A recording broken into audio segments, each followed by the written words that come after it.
হযরত আল্লামা আব্দুস সালাম আল মাদানী, উপস্থিত বিভিন্ন সামাজিক রাজনৈতিক সংগঠনের সংগ্রামী নেতৃবৃন্দ, শিক্ষক গোবিন্দগঞ্জবাসী, আসসালামু আলাইকুম ওয়া রাহমাতুল্লাহ।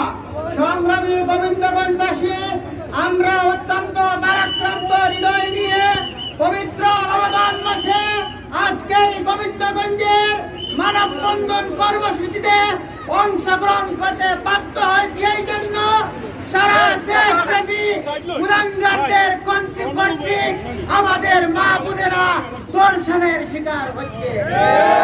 তার তীব্র নিন্দা এবং প্রতিবাদ জানাচ্ছি এবং স্পষ্ট ভাষায় বলতে চাই, অবিলম্বে সকল দর্শকদের আইনের আওতায় এনে ফাঁসির কাস্টে তাদেরকে কার্যকর করতে হবে এবং দ্রুত সময়ের মধ্যে তাদের ফাঁসি নিশ্চিত করতে হবে।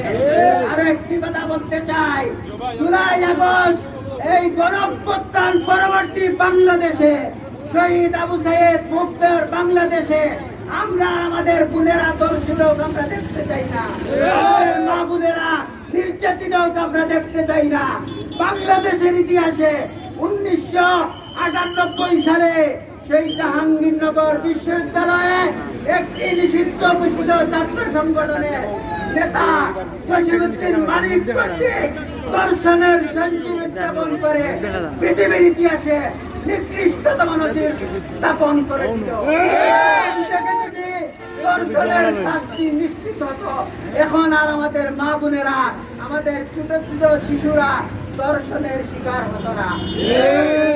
আমরা বলতে চাই, অন্তর্বর্তী সরকারকে আপনারা এই তরুণদের জীবনের বিনিময়ে আপনারা সরকারে গেছে, আপনারা অবিলম্বে বাংলাদেশে যে অস্থিতিশীল পরিবেশ তৈরি হয়েছে, টেন্ডারবাজি, চাঁদাবাজি, দুঃশাসন যে শুরু হয়েছে, আমাদের বোনেরা যে নির্যাতিত হচ্ছে, অবিলম্বে আপনারা তাদের নিয়ন্ত্রণে নিয়ে এসে আইনের আওতায় আনতে হবে। আজকের এই মানববন্ধন কর্মসূচিতে সবাই অংশগ্রহণ করার জন্য আমার পক্ষ থেকে আন্তরিক ধন্যবাদ জানিয়ে আমি আমার কথা শেষ করছি। আসসালামু আলাইকুম।